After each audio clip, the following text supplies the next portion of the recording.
Good morning, dear saints of St. Paul's. The Easter Gospel this year is from the Gospel according to John, and I begin reading at the first verse. Early on the first day of the week, while it was still dark, Mary Magdalene came to the tomb and saw that the stone had been removed from the tomb. So she ran and went to Simon Peter and the other disciple, the one whom Jesus loved, and said to them, "They have taken the Lord out of the tomb, and we do not know where they have laid him." Then Peter and the other disciples set out and went toward the tomb. The two were running together, but the other disciple outran Peter and reached the tomb first. He bent down to look in and saw the linen wrappings lying there, but he did not go in. Then Simon Peter came following him and went into the tomb. He saw the linen wrappings lying there and the cloth that had been on Jesus' head, not lying with the linen wrappings, but rolled up in a place by itself. Then the other disciple, who reached the tomb first, also went in, and he saw and believed. For as yet they did not understand the scripture that he must rise from the dead. Then the disciples returned to their homes. But Mary stood weeping outside the tomb.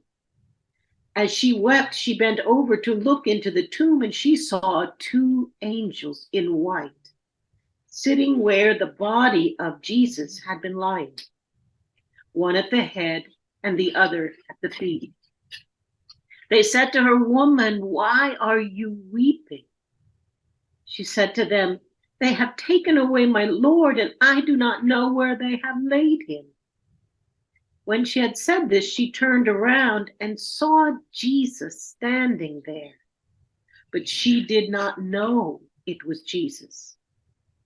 Jesus said to her, "Woman, why are you weeping? Whom are you looking for?" Supposing him to be the gardener, she said to him, "Sir, if you have carried him away, tell me where you have laid him, and I will take him away." Jesus said to her, "Mary." She turned and said to him in Hebrew, "Rabboni," which means teacher. Jesus said to her, "Do not hold on to me, because I have not yet ascended to the Father, but go to my brothers and say to them, I am ascending to my Father and your Father, to my God and your God." Mary Magdalene went and announced to the disciples, "I have seen the Lord." And she told them that he had said these things to her. This is the gospel of Easter. May God bless our hearing and our holding of these blessed words. Amen. Excuse me. And the Easter message begins with a sneeze. The late Archbishop and hero of faith, Desmond Tutu, gathered prayers from such a rich variety of times, places, and souls. He gathered these prayers in a collection he titled the African Prayer Book. And only two of the prayers of this entire collection were written by him. And this is one. Goodness is stronger than evil. Love is stronger than hate. Light is stronger than darkness. Life is stronger than death. Victory is ours through him who loved us, who loves us. In his life, Archbishop Tutu had lived alongside evil. He had lived alongside hate. He had lived alongside darkness. He had lived alongside death. He had lived alongside crushing oppression and violence and fear. And he had lived alongside victory. He had been the hands and feet and heart and voice of victories that began in the heart of the divine, who loved him, who loved the dear souls in his care and who loved all the souls of South Africa. Goodness is stronger than evil. Love is stronger than hate. Light is stronger than darkness. Life is stronger than death. Victory is ours through God who loves us. We live in our own way, in our own paths, in challenging times, violence, and hatred, division, and fear. And this is another time in my life, and there have been others, when I thought, I ought to keep this prayer beside me when I read the daily news or when I listen to it.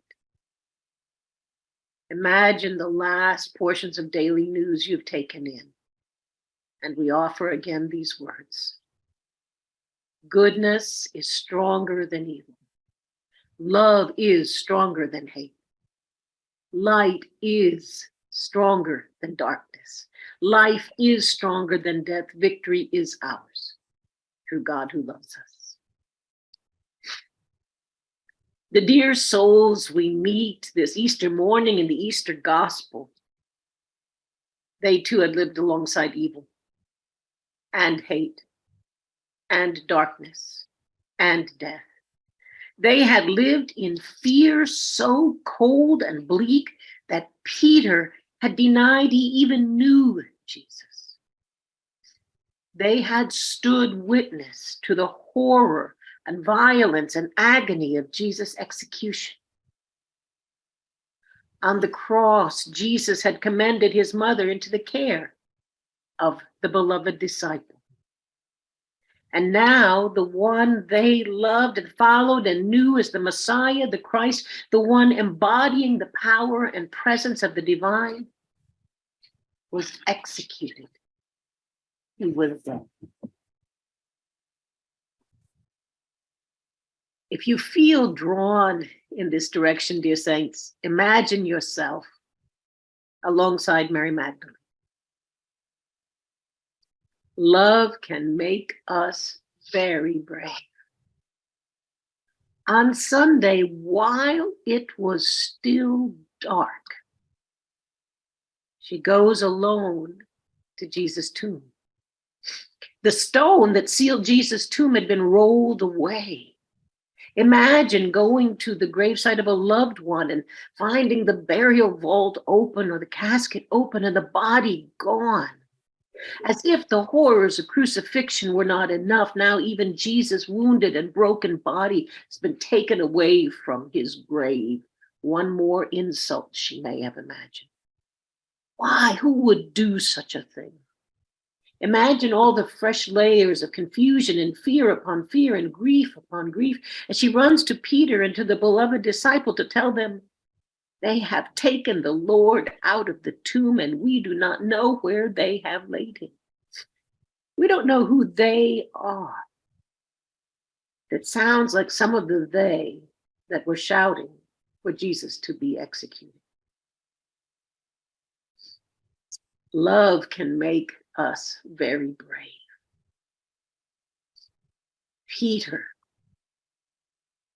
Peter had denied he even knew Jesus. Peter found that denial was not the end, and for us too, our fears, our broken relationships are not the last word. Peter and the beloved disciple don't run with Mary Magdalene to find a better hiding place.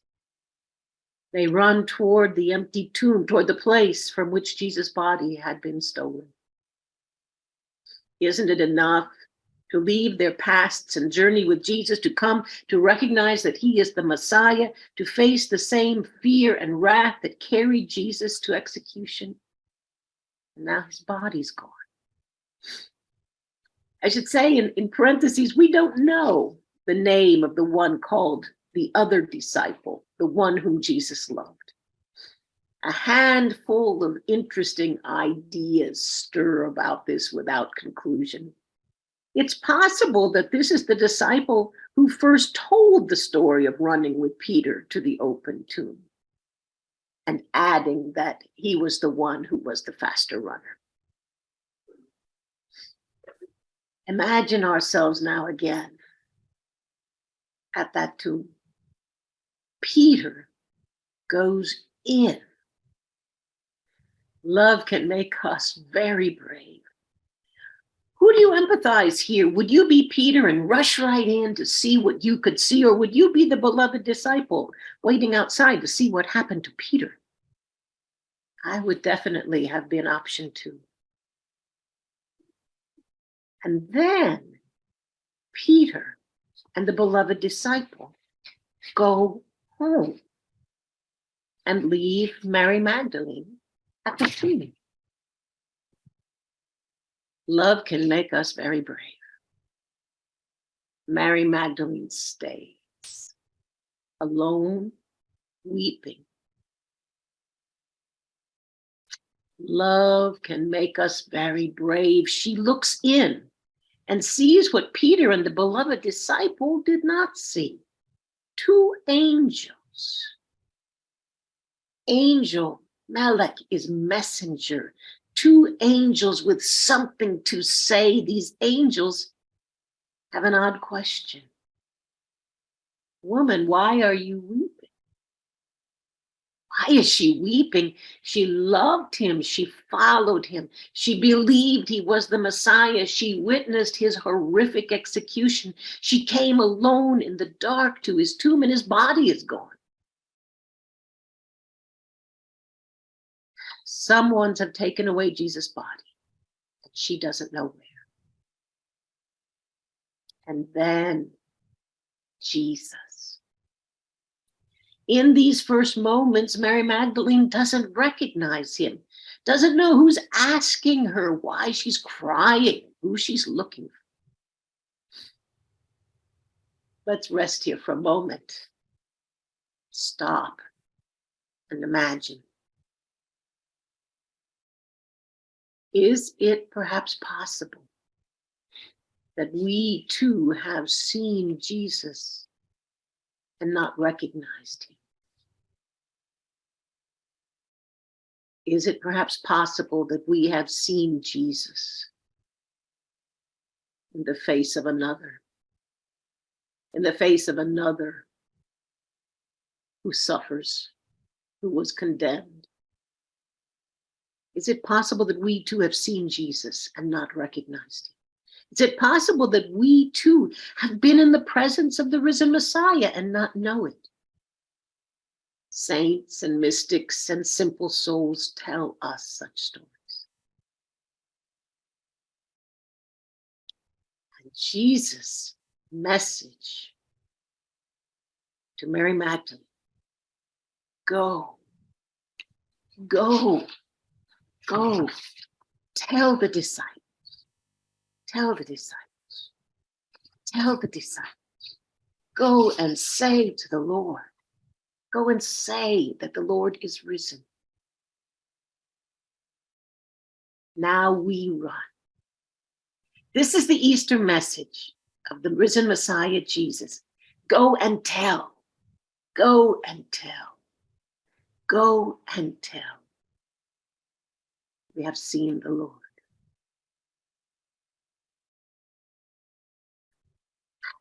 This blessed, blessed morning of all mornings, this Easter morning, beckons us to listen for the prompting of the angel, to listen for the word of the risen Christ. Where is it that we ought to go? And to whom are we invited to say, Christ is risen. I have seen the Lord. I commend to us all this week and through this Easter time the listening for our own invitations to go, to tell.